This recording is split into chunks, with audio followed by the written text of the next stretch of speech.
కృతజ్ఞత అనే పదానికి అర్థం తెలియదు ఈరోజు మనుషులకి. పోనీలే పాపం అని ఏదైనా ఒక చిన్న మంచి చేసి ఫలానా రోజు నీకు ఇది చేశాను కదా అని గుర్తు చేస్తే దెప్పిపోవడానికే చేసావా?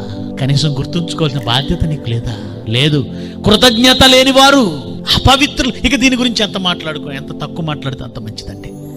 చిన్నవాడు లేదు, పెద్దవాడు లేదు, చెడిపోయారు చెడిపోయారు చెడిపోయారు చెడిపోయారు.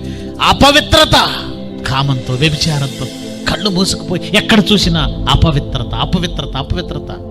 అనురాగం అనే పదానికి అర్థం లేదు. మీ దగ్గరే కదా రాజమండ్రి, మీ దగ్గరే కదా 2 పిల్లలను చంపేసింది, చిన్న పిల్లల్ని. మొన్నకి రీసెంట్గా జరిగింది. కడుపున పుట్టిన పిల్లలు ఎలాగండి చంపగలరు? అనురాగం అనేది లేదు. చెన్నై నుంచి ఒక వీడియో వచ్చిందండి. ఒక తల్లి కొడుకు, వాడికి సంవత్సరం కూడా ఉండదు, వాడి నోరంతా రక్తం కారుతుంది, ఇలా పెట్టి గుద్దుతుందండి నోటి మీద. తల్లి గుద్ది గుద్ది అబ్బా అంటుంది. ఏంటి గుద్దినా ఏమెక్కు చెయ్యి నొప్పి వచ్చింది. మరి వాడి పరిస్థితి ఏంటండి? అనురాగరహితులు. ఎందుకెంత చేసావమ్మా అంటే వాళ్ళ ఆయన మీద కోపం అంట. వాళ్ళ ఆయన మీద కోపం. పసివాడినా ఎంత ద్వేషిస్తుందో వాళ్ళ ఆయన్ని. ఆ ద్వేషం క్రింద ఈ కడుపును చించుకుని పుట్టిన ఈ అనురాగం కనపడలేదు తల్లికి. అతి ద్వేషులు, అపవాదకులు. వాదన ఎలా ఉందంట? అపవాదకులు. అపవాది వాదిస్తే ఎలా ఉంటుందో అపవాదకులు మాటలు కూడా అలాగే ఉంటాయి. ఆవిడ టీవీ యాంకర్, మీలో చాలా మందికి కూడా ఇష్టం.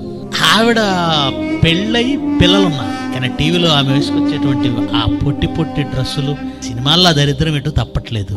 అమ్మ, టీవీ అంటే ఇంట్లో పిల్ల, తల్లి, తండ్రి, కూతురు, కొడుకు, కుటుంబం అంతా కూర్చొని చూసేది. ఏమనికి పెళ్ళయింది కదా, పిల్లలు ఉన్నారు కదా, నీ అంతెత్తు పిల్లలు ఉన్నారు కదా, ఆ వెధవ డ్రెస్సులు ఏంటని ఒక పెద్ద ఆయన అడిగాడండి, కోట శ్రీనివాసరావు గారు. ఆవిడ ఏమంటుంది తెలుసా? ఛీ, నీ మైండ్ ఎలాంటిదా, నీ బుద్ధి ఎలాంటిదా, నీ వయసు సిగ్గులేదంటుంది. నాకేం అర్థం కాలేదండి.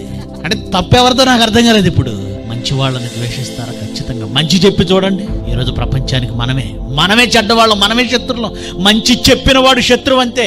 గుమ్మములలో నిలిచి బుద్ధి చెప్పు వాని మీద జనులు నిండా పగబడతారు అన్నాడు. నిండా పగబడతారు. గరళం నింపబడిన ఈ కాలం ఇది.